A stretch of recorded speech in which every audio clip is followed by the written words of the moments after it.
Hello. Come on, I've been up since like 6 o'clock this fucking morning. I'm tired. We gotta get some energy going. So thank you all for having me. This is a great space. Thank you, Evan, for inviting us. Thank you, ArtSpan, for hosting. Thank you, Art Gallery, for hosting. And thank you, everyone here, for coming to do some interesting artwork, I hope. I've been kind of experimenting with genres a lot lately, because just the idea that I can write somewhat serious fiction and just throw in elves and trolls and dragons and shit is kind of exciting. So this kind of assignment was really interesting and kind of came at the right time. So this is part of a longer piece that I'm working on. And it's based on, well, I'll let you figure it out. All right. We do more before 9 a.m. than most people do all day. Shit. More like, we do more pull-ups before you get your lazy ass out of bed than most people do all year. Shit. More like, we fill our heads with more pro-military propaganda than most people see, well, probably only slightly more than they see on the local news and the newspapers. Janelle's mouth grumbled and her body ached as she pulled the sweats over the heels of her still damp hips and unwrapped the towel from her head of hair at least 2 months overdue for a good perm. On mornings like this, when her muscles felt like they'd been tenderized by a butcher working through anger issues, she liked to think of the short bushel of new growth as a wild and unruly protest against not only the rules of proper 19-year-old girl hair care, but also against the mandates of the Officer Training Academy and their insistence on clean cut and close cropped. And also against their insistence on early morning physical training, despite the fact that she had 2 midterms later that day. Janelle slopped down on the beanbag chair and morphed from junior officer in training to full-on frazzled student at midterms. Sweats, stack of overpriced dog-eared textbooks, energy drink, barbecue chips, scowls and curses for the gods of essay questions. The burning in her arms had dialed back from Sriracha to Tabasco, and Janelle could feel the satisfying way her abs tightened under the roll of baby fat that had overstayed its reservation by about 13 years, and would be hit with a huge extended stay fee if it ever decided to check out of Hotel Tummy. She'd always hated studying, so feeling less grumbly about this morning's exercise, Janelle directed her grump towards the exam she'd be facing in the next 3 hours. She pulled the hoodie up over her permless head of hair and hunkered down with Intro to Microeconomics 102. Curled into the chair reviewing notes on finance models, Janelle thought back to the flower-patterned plastic cover that would distract her as a child when she should have been doing homework in the evenings at Miss Rose's house. Janelle has spent many hours as the captain and sole crew member of the great ship dining room table and still remembered the table cover's thick smell of plastic and country cooking.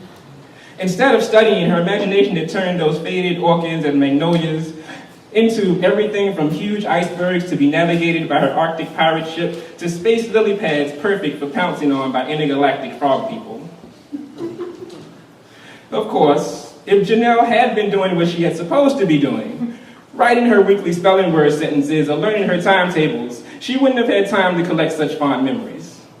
But Janelle had never been much for studying, and Miss Rose wasn't much for making girls do anything little girls didn't want to do. And while there was little chance of her ever calling herself an activist, the big woman from the shack in deep Hanover County was a flag-waving, gun-toting advocate for the rights of children, especially little girls. The way she said she saw it, there's enough shit that these young girls will go through in their lives, we don't need to start telling them no even before they first get their taste of yes. This open-mindedness was one of the reasons Janelle's mom felt okay, if not completely comfortable, leaving her young daughter with the neighbor while she worked the second job cleaning offices downtown. Janelle's mom had been working more since they moved into the house she'd inherited from her mother, and she said that the old drafty Victorian was an accident waiting to happen, and it was only by the grace of the good Lord himself that the thing was still standing.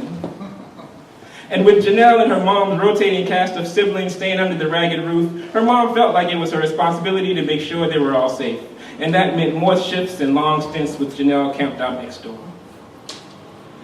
But in Janelle's opinion, that wasn't exactly a bad thing because in addition to being her neighbor and informal babysitter, Miss Rose held the official title of neighborhood candy lady and doled out confection kickbacks to her little constituents every day from 4 to 10 p.m. and all day on weekends. How far you got onto Miss Rose's property depended on the time of day, the time of year, and how much she liked you. Most of the customers were stopped at the front gate and slipped their candy orders to Big Derek like an illicit drug deal. Miss Rose's burly nephew guarded the front of his aunt's castle and ferried the candy orders from the chain-link fence across the moat of front lawn through the inner sanctum with a broader scowl and way more menace than necessary for managing the sweets requests of a gang of 10-year-olds. But during those hot summer months, the now latest flowed like manna from junk food heaven, and Miss Rose would open the pearly chain-link gates wide and fit her large sun-dressed bottom onto the metal swinging rocker on the front porch, next to a glistening pitcher of sweet tea. Large coolers sat at her feet like treasure chests overflowing with peanut butter cups and candy bars and M&Ms and push pops and suckers and nutty buddies and ice cream sandwiches and ice cream tacos and a full freezer of crushed ice waiting to fulfill its destiny as snow cones. The little now later fiends marched back and forth from her gate like a steady procession of sticky-mouthed ants. No matter the season, Janelle had VIP access in the velvet roped area. During the school year, she'd sit at her private table in the dining room, imagining new worlds mapped out on the floral tablecloth, and during the summer, she'd join Miss Rose in their reserved box seats on the front porch. Plop down on the cushions on the wicker couch and watch the steady flow of summer life, cheeks bulging with Twinkies as Miss Rose presided over her block like a country Cleopatra. Which was appropriate, because in addition to being Janelle's neighbor, babysitter, candy lady, and block matriarch, Miss Rose also held the unofficial title of neighborhood drug boss. Unofficial because motherfucking snitches got motherfucking stitches. And it was well known that associating certain people's names with certain things could lead to certain situations where one's continued ability to breathe unassisted would be anything but certain. So, allegedly, Miss Rose ruled over a territory that stretched several blocks in each direction and held the long-term respect of the young bosses beyond her fiefdom, some having spent time in the first kid's seat that Janelle now occupied, and most having copped at least the occasional sugary drug as kids. That they trade coming to her for one chemical high to another as they got older was just proof of the effectiveness of Miss Rose's unintentional sales funnel. That's why, allegedly, every day between noon and 10 p.m., Miss Rose's son Damien would dole out plastic-wrapped bricks to the steady flow of not-to-be-fucked-with-looking men who entered the house from the back entrance and slipped their illicit drug orders to Big Dwayne, Big Derek's brother, like they were buying snow cones from the neighborhood candy lady. Miss Rose's other burly nephew guarded the back gates of the castle and ferried orders from the closed-in back porch up the stairs to the tower where Damien sat, a Desert Eagle machine gun riding shotgun on the couch beside him. He was at all times surrounded by at least 3 other similarly artilleried, not-to-be-fucked-with looking men whose scowls and menace were perfectly appropriate for their stations at the drug lords of Rose Province. But Janelle was too young to pay any mind to Miss Rose's shady dealings, and the soldiers guarding the contraband candy house were just her goofy next-door neighbors who played with her when she tugged their baggy jeans and just so happened to always smell like odd sweet smoke and walk with wide gaits, one hand usually gripping the bulges sticking from their waistbands like semi-automatic swords.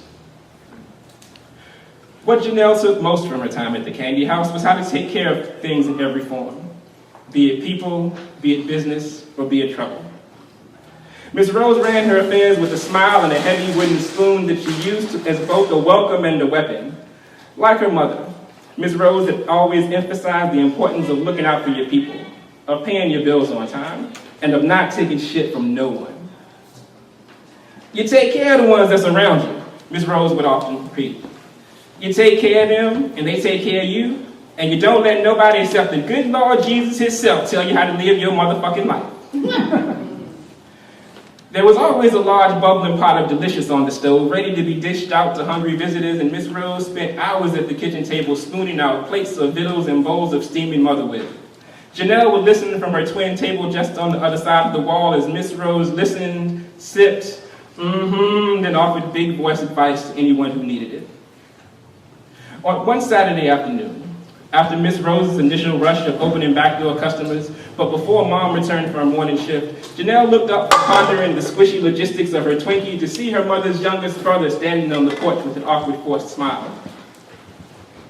"Hey, Uncle Sherman," Janelle greeted the gangly 23-year-old standing on the porch in front of her, shifting from one foot to another and sweating way too much even for this muggy-ass Virginia summer. "You should get a snow cone. You all sweaty. Boy, your dirty ass should get a bath. You look like you need some soap." Miss Rose's big belly jiggled as she laughed, which made Janelle laugh, which caused Derek and Damien, both standing sentinel on the yacht out front, to break their mean mugs and chuckle slightly. Uncle Sherman was not laughing. "Boy, come up on this porch and get yourself something cold to drink," Miss Rose said as she leaned over towards the pitcher of sweet tea. "You look like you've been slopping hogs all morning." "No, thank you, Miss Rose. I'm fine." Sherman turned to her and forced a smile that was anything but fine. "I just came to get Janelle. We got somewhere we gotta go." "Where we going?" Janelle's face lit up to match the bright fluorescent Twinkie crumbs around her lips. We just gotta go do some stuff. Go on in the house and get your things. Hurry up." Sherman was visibly rattled and Janelle's initial enthusiasm dampened. Even at 10 years old, she knew something was off. But she ran into the house and picked up her Ninja Turtle book bag before running back out front. What's going on, Sherman?" Miss Rose was now looking at the man suspiciously. "Where are you taking that little girl?" Her mama called me a minute ago, Miss Rose. She wants to meet her downtown." The lie didn't fool anyone, and Miss Rose watched with her senses set to bullshit detector. As her jittery, sweaty, sometimes neighbor shuffled her young prodigy down the stairs, across the lawn, and past the gates of the candy lady's house like a prince saving the damsel in those little fairy tales she always read from the dining room table.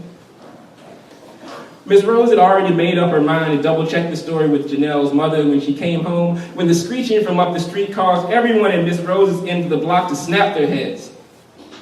When people recounted the story later, they say that it was like time was going in slow motion, but in reality, it took less than 10 seconds for the black sedan to burn rubber down the middle of the usually peaceful street, swerve close to the Miss Rose's front gate, and release a shower of bullets that cut through the torsos of Derek, Damien, and attorney to duck Uncle Sherman before busting a fishtail left and disappearing into the sweltering summer heat.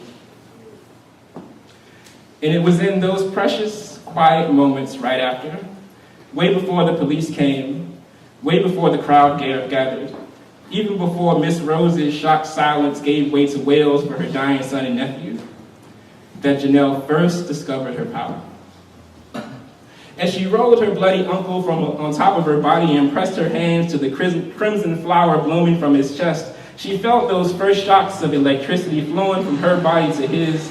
And with all the knowingness of a 10-year-old, Janelle knew that she had the power to heal, the power to take care of her people. But as Uncle Sherman's breathing got stronger and she heard the sirens still off in the distance, Janelle also somehow knew that she had the power to hurt people badly. And like Miss Rose had taught her, she knew that one day she'd handle this business. And not even the good Lord Jesus himself would get in her way.